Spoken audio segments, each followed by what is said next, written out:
O início do culto é o fundo musical que a gente usa para orar a Deus, para falar com o Senhor.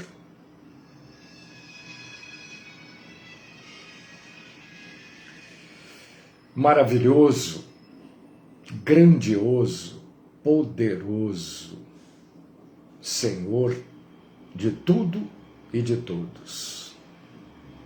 Nosso Deus comanda tudo. Tudo, tudo, tudo, tudo. Às vezes a gente ouve falar que o cientista descobriu uma galáxia no meio da galáxia, mas isso já estava lá, né?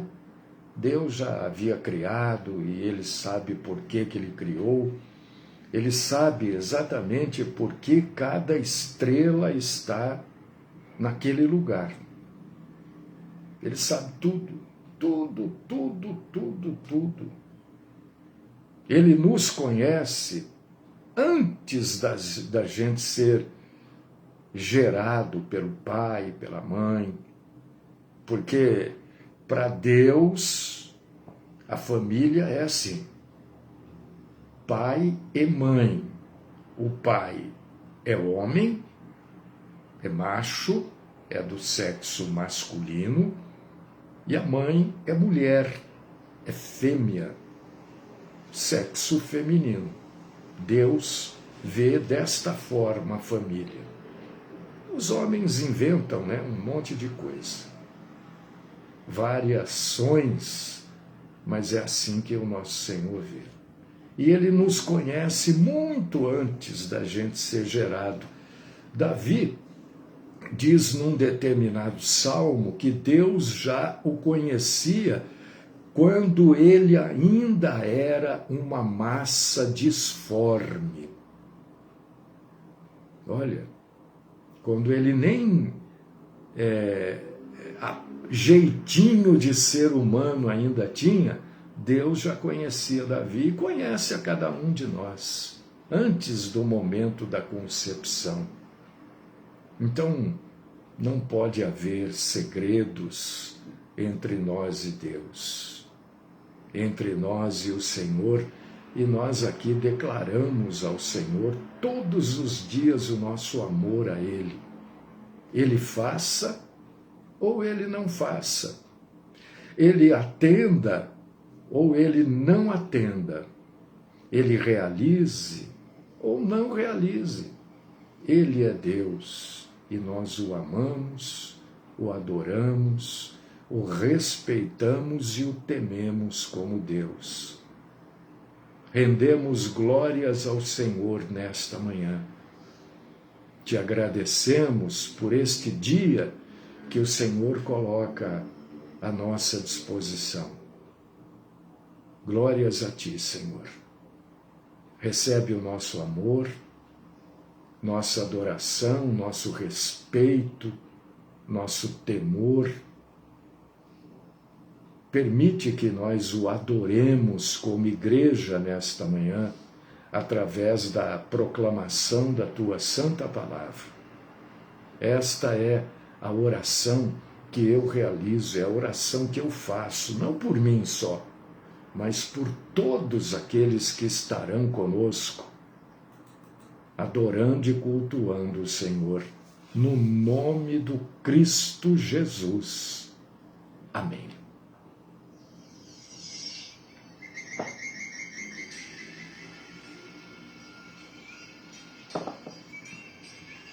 Completamente frio, mas né? Esse tempo mais frio, assim, gela as coisas rápido, né? O café estava quentinho quando eu trouxe aqui, até saindo uma fumacinha, mas foi o quê? Uns minutinhos, pronto, gelou. Oh, meus irmãos, lembrando a todos vocês, é claro que eu não estou falando isso para vocês, né? Vocês entendem.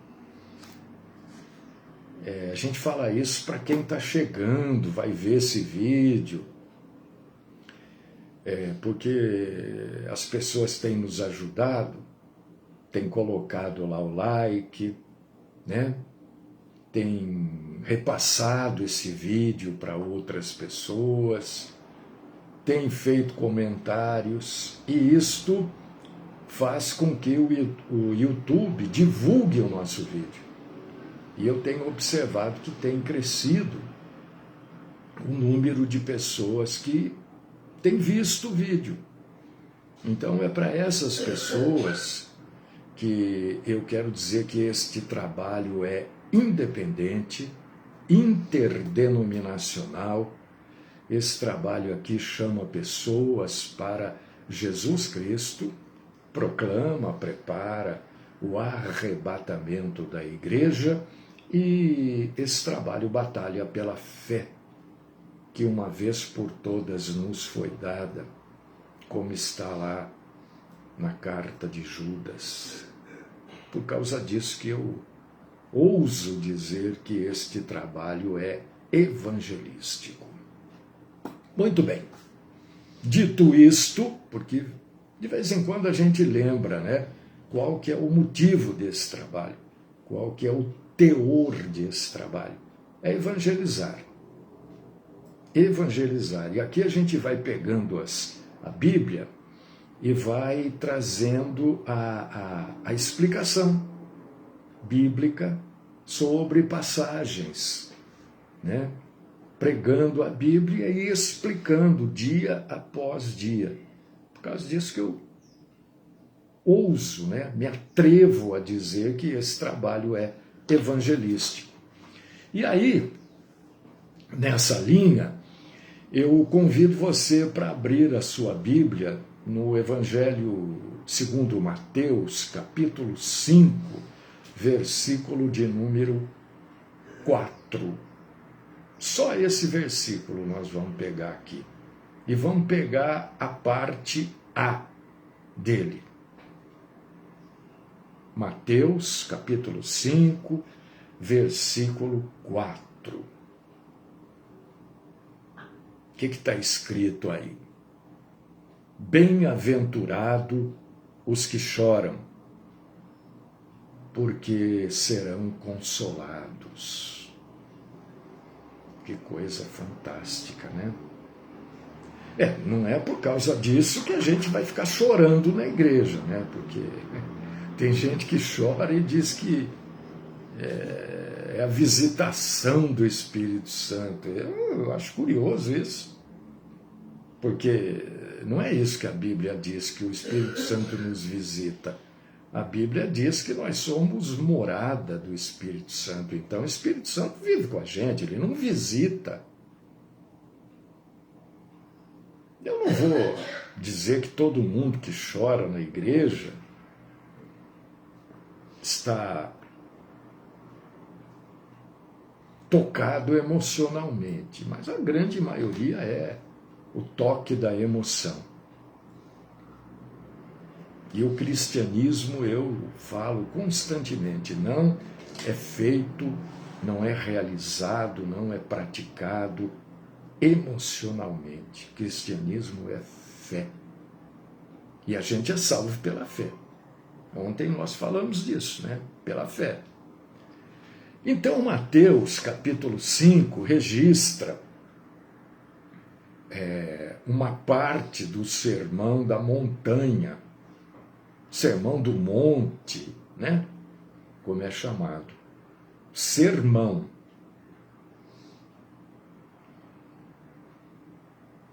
E é também conhecido como as bem-aventuranças.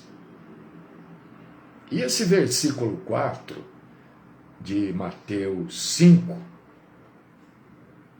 diz: bem-aventurados os que choram, porque serão consolados. Primeira coisa que a gente precisa entender quando lê este sermão. Este sermão, ele é dividido ele é direcionado, ou melhor, para várias pessoas. Várias pessoas Jesus direcionou esse sermão. E este versículo de número 4, ele é direcionado aos amigos mais próximos do nosso Senhor Jesus. Esse versículo de número 4, ele não é para a população em geral. Não é. É para os amigos. Quem eram os amigos de Jesus? Os discípulos, os apóstolos. Se você ler o versículo 1, você vai ver que é exatamente isso que eu estou falando. Olha que está. Olha, presta atenção. Vendo Jesus as multidões, subiu ao monte. A multidão estava lá. Ele se afastou das multidões. E como se assentasse, aproximaram-se dele os seus discípulos. Ele não estava falando para a multidão, ele estava falando para os discípulos. Olha a continuação, o versículo 2. E ele passou a ensiná-los, dizendo, ensinar quem? Os discípulos. Ele não estava falando para o povo, para a multidão, não, ele estava falando com os seus amigos ali, os discípulos. Lembra que foi essa semana? Eu acho que foi. Eu falei, olha, a gente não pode pegar um versículo da Bíblia e fazer dele uma doutrina, fazer deste versículo uma teologia. Não pode ser feito isso, porque a gente corre o risco de criar uma heresia, como está cheio por aí. Eu tenho certeza que a maioria de nós já cansou de ler esta passagem, mas não tinha atentado para este pequeno detalhe importantíssimo, que Jesus não está falando para a multidão. Ele está falando para os discípulos ali.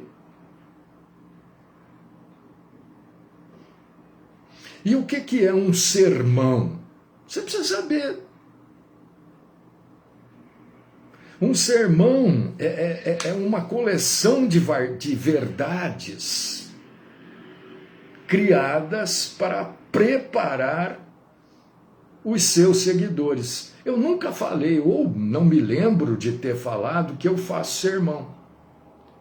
Eu sempre digo, na minha falação, eu não uso o termo sermão, não tenho esse hábito. Porque eu creio que sermão, né, é só Jesus. Sermão é da parte de Jesus, porque ele tem seguidores. Eu não quero que ninguém me siga. Nós temos que seguir Jesus, não um outro homem, comedor de arroz, feijão, falho. Entendeu? Porque determinadas coisas a gente fala, outras a gente não usa. Eu não me lembro, sinceramente. Talvez já tenha falado. Mas eu digo, na minha falação, porque sermão são só verdades absolutas. E às vezes eu digo aqui coisas que eu penso. Aí eu digo, olha, isso é uma maneira de pensar minha. Então já fugi do sermão. E Jesus, como estava ele fazendo um sermão, uma coleção de verdades absolutas, né? E que neste sermão de Jesus de Mateus 5, ele estava falando da maneira de vida que os seus seguidores precisam ter. E é uma maneira completamente diferente do que a maioria das denominações ensinam e diferente totalmente do que o mundo proclama como verdade. Na Bíblia, o termo abençoado, né? Ou bem-aventurado quer dizer abençoado.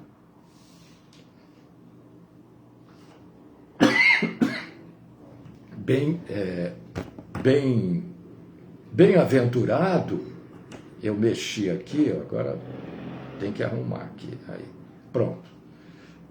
Quer dizer, abençoado quer dizer feliz. Mas quando a gente começa a ver o contexto de Mateus capítulo 5, o tal do contexto que ele fala toda hora. Abençoado, bem-aventurado, eu estou trazendo sinônimos das palavras, tá?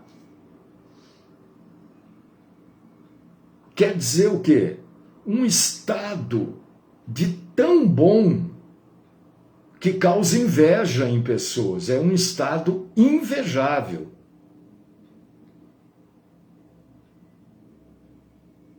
Quando a pessoa está muito bem, a gente não diz que ela foi abençoada. Então, nas bem-aventuranças, Jesus chama de abençoadas aquelas pessoas que parecem ser exatamente o oposto do que a gente crê que seja alguém abençoado. Porque alguém abençoado chora. Você vai falar, não, chora quem está triste, quem está com problemas, quem não consegue resolver. Mas Jesus está dizendo que bem-aventurado quer dizer feliz, abençoado, são aqueles que choram. E agora?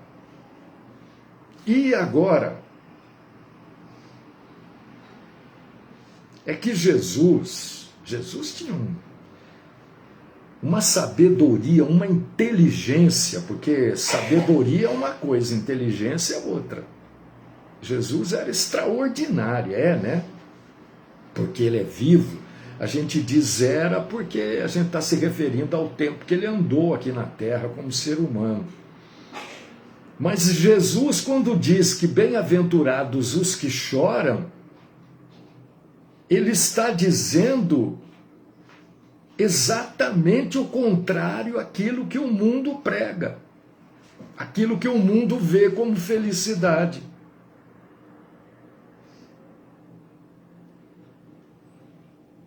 Jesus está dizendo que bem-aventurados os que choram é porque aqueles que têm um relacionamento correto com Deus. O que é chorar? Chorar é sentir uma tristeza profunda, não é? É não conter as emoções por uma tristeza, uma coisa que dói a alma, abala o corpo.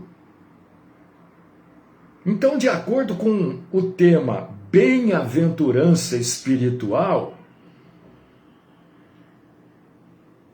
nós estamos falando de bem-aventurança espiritual porque Jesus está se referindo nesse versículo 4 especificamente aos seus seguidores, não à multidão.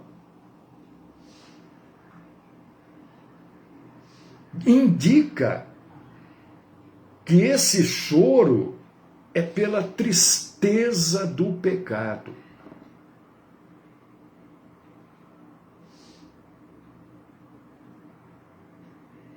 Porque bem-aventurado os que choram, porque serão consolados. Não é porque chora porque perdeu o pai, o marido, o filho, a irmã, não, perdeu o amigo, não, porque perdeu o emprego, não, porque não é isso que está falando, nada disso aqui. E eu já vi, você já deve ter visto as pessoas pregando, né? Que não, porque Jesus vai te consolar, porque lá está falando em Mateus 5,4 que aqueles que choram, Jesus consola. Calma. calma.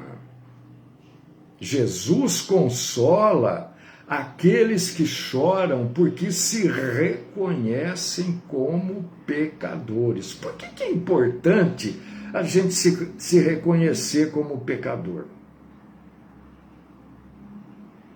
Porque tem gente que até hoje diz assim, não, eu não tenho pecado. Não, você é pecador como todo mundo, nós somos pecadores. Não, eu não peco, eu não mato, não roubo, não falo mal de ninguém, não atrapalho a vida de ninguém. Se eu puder ajudar, eu ajudo. Se eu não puder atrapalhar, eu não atrapalho. Então eu não tenho pecado. Não, não é isso. Isso aí são frases inventadas pelo mundo para justificar o nosso não choro pelo pecado.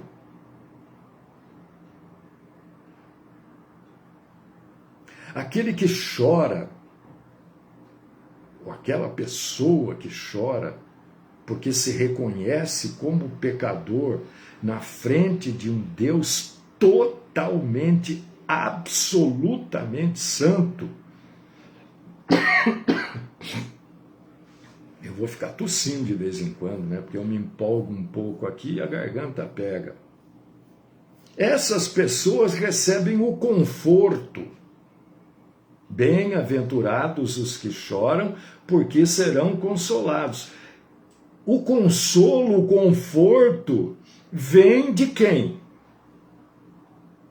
Do Espírito Santo. Jesus não chamou o Espírito Santo de Consolador, aquele que consola. Não esqueça do que eu já li, do que estou lendo e que tem coisas para ler ainda. É o Consolador que nos consola. Está lá em João 14, 16, 26, 15, 26, 2 Coríntios 1, 4. O Espírito Santo de Deus não consola todo mundo. O Espírito Santo de Deus conforta aqueles que são honestos, sinceros. Sinceridade no sentido de honestidade com os seus próprios pecados e humildes o suficiente para pedir perdão e cura desta doença espiritual que é o pecado. E esses que serão consolados, porque vão receber a cura desta doença espiritual e vão receber o perdão. Ao contrário, totalmente ao contrário, radicalmente ao contrário, aqueles que escondem o pecado, porque querer esconder o pecado de Deus né? Eu não vou usar o termo, mas começa com um B. Né? Não tem como esconder nada de Deus. Ou aqueles... eu tenho muito essa mania, eu não vou negar que não. Às vezes eu quero justificar, né? Me justifico ou tento me justificar perante Deus, jogando a culpa para os outros. Não, eu pequei, mas o culpado não fui eu, foi tal pessoa que me tirou do sério. A gente fala muito isso. Espera aí, irmão, não vamos misturar sintonias aí não, hein? Senão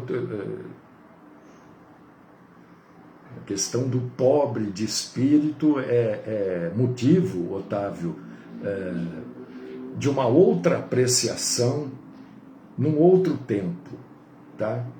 Vamos nos ater aqui, querido, a essa dependência de Deus, né, quanto a nós sermos pecadores. Porque quando diz que Jesus tira os pecados do mundo, ele é o Cordeiro Santo de Deus que tira os pecados do mundo. É para quem se reconhece como pecador e não tenta justificar os seus pecados perante Deus.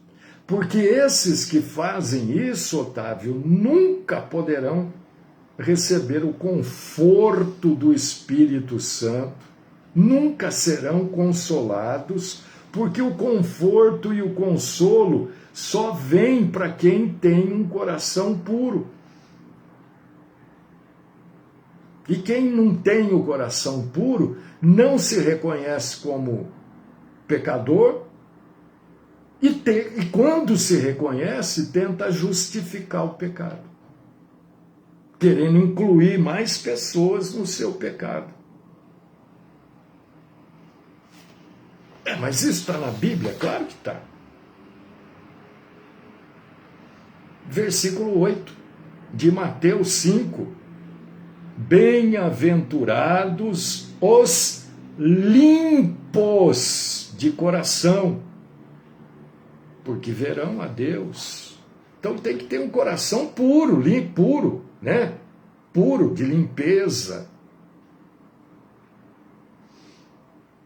Também você vai ler sobre isso em Provérbio 28, no verso 13, Isaías, capítulo 57, no verso 15.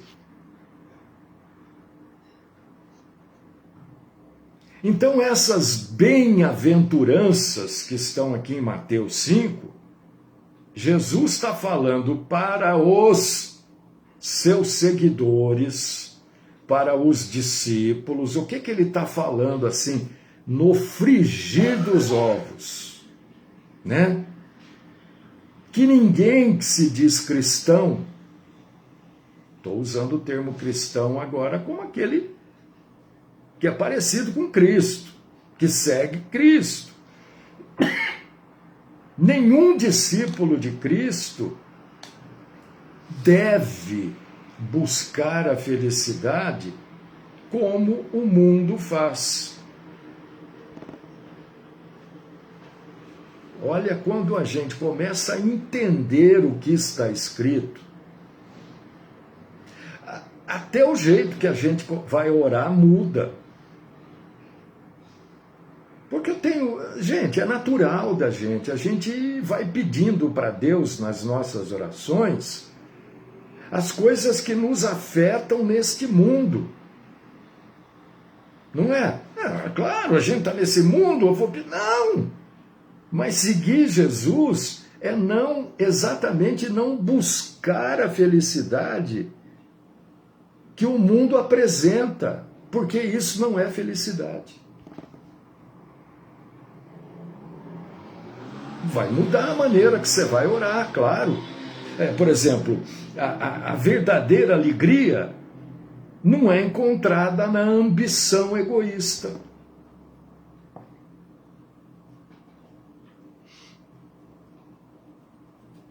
Está vendo quando eu digo? Eu estou só explicando algumas coisas que eu falo. Algumas coisas, porque eu falo um zilhão de coisas, né? Mas eu estou tentando mostrar para você que ninguém está falando aqui por falar. Tem uma base, um fundamento, um alicerce da Bíblia.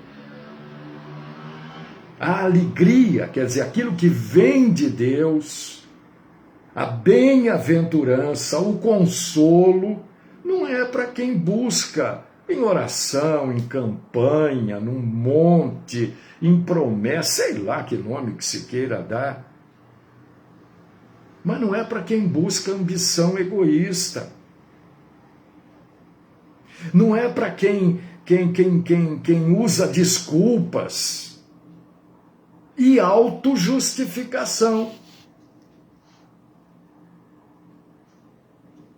Porque Mateus capítulo 5, no Sermão das Bem-aventuranças, Jesus está dizendo que bem-aventurado, feliz, abençoado, são aqueles que choram pelos seus próprios pecados.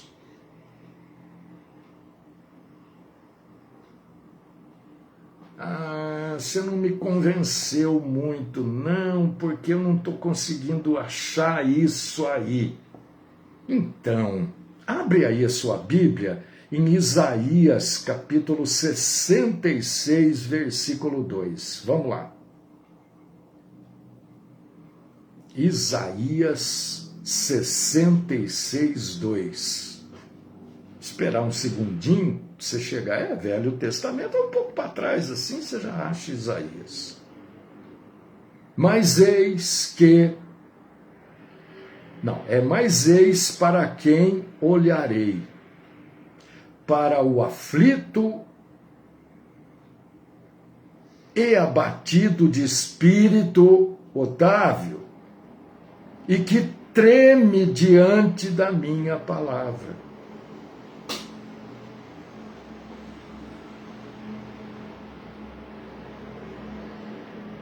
Quando concordamos com Deus sobre a gravidade do pecado, mas especificamente do nosso pecado, a gente se arrepende dele e a gente vai buscar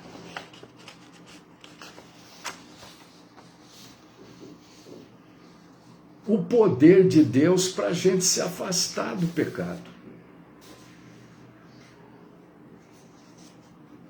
Quando Jesus diz que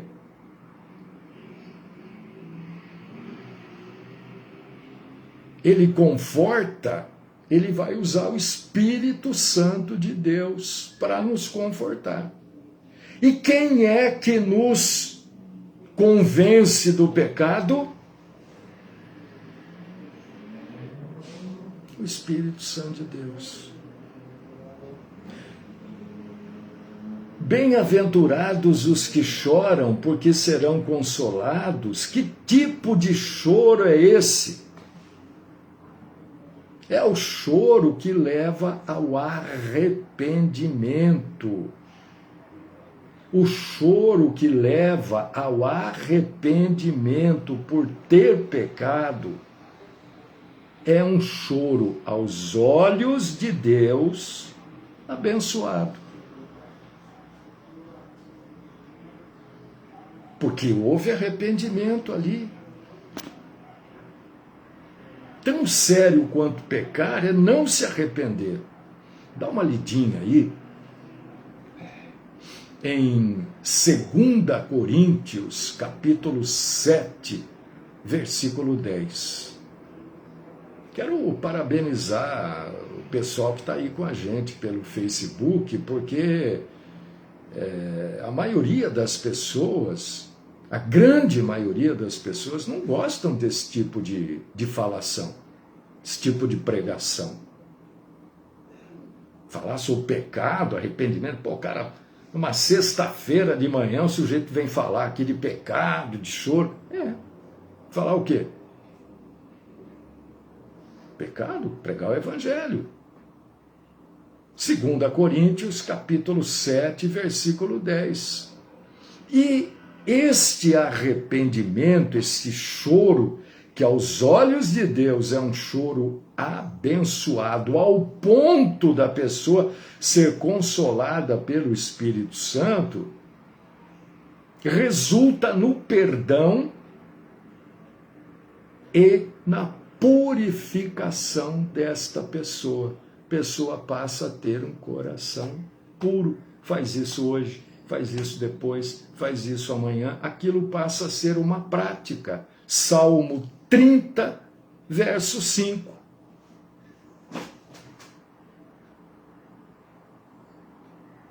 Quando a gente confia em Jesus como o nosso substituto pessoal para o pecado, a gente não é mais condenado, mas precisa reconhecer, se arrepender e pedir perdão. É aí que Jesus está dizendo: vocês serão consolados, vocês que choram porque pecaram e não gostaram de ter pecado, se sentiram mal. Aí é que Jesus passa a ser o substituto pessoal para o pecado. Aí não há condenação. Então não é só não há condenação nenhuma para quem está... Claro que não há condenação, mas tem que haver arrependimento. Tem que haver... não tem que necessariamente haver o choro, né? Você pode se arrepender sem chorar, né? Mas o arrependimento, ele tem que existir. Romanos capítulo 8, versículo 1. Então, ao invés da gente eu não sei, você vê essas pessoas que são detidas, presas, né? A maioria delas, a grande maioria delas, quando elas são presas, são detidas, elas abaixam a cabeça, não é? Uns colocam capuz. Por quê? Por que elas fazem isso? Vergonha. Não é? Vergonha. E nós temos que ter este tipo de vergonha, não perante as pessoas da nossa sociedade, mas perante Deus, pelo pecado cometido. As pessoas têm vergonha do outro, do vizinho, do pessoal da rua, mas não têm vergonha perante Deus. Por quê? Porque não se arrepende. Não há arrependimento. E quando a gente se arrepende, a gente não precisa ter culpa. Eu me arrependi. Eu fiz mesmo, errei. Mas eu me arrependi. Eu não preciso ter vergonha porque eu me arrependi. E quando eu me arrependo verdadeiramente, eu não preciso sentir culpa nem vergonha, porque a gente é justificado perante Deus. Pode ler aí. Segundo isso, eu não estou falando é o que está na Bíblia. 2 Coríntios, capítulo 5, versículo 21, e Gálatas, capítulo 3, versículo 24. Então, o que a gente precisa aprender? Tudo isso que eu estou falando é uma prática que a gente tem que começar a ativar em nós. A gente precisa aprender a se lamentar dos próprios pecados. E a comunhão íntima com Deus, na verdade, segundo o que Jesus pregou aqui, segundo o Sermão da Montanha, especificamente, nós estamos no versículo 4, né? Deixa eu ver se é isso mesmo, porque eu troco as coisas. Isso. Estamos falando do versículo 4 de Mateus 5. O arrependimento e o pedido de perdão na verdade, meu irmão, minha irmã, o alicerce da verdadeira felicidade. Se você não se arrepende, não pede perdão, se você nem reconhece que você pecou, nunca você vai conhecer a verdadeira felicidade.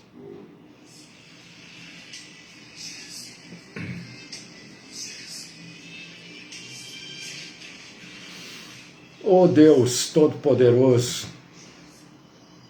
maravilhoso, grande Senhor da glória, o perdoador através de Cristo Jesus, abre os nossos olhos, abre a nossa alma, que o nosso espírito esteja sempre escancarado ao Senhor, que a gente se arrependa, busque o perdão e receba o perdão do Senhor, para que a gente experimente um pouquinho, aqui neste lugar de tanto sofrimento, a verdadeira felicidade.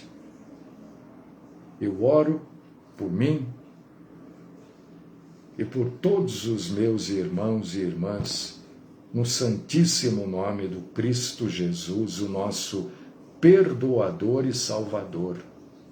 Amém.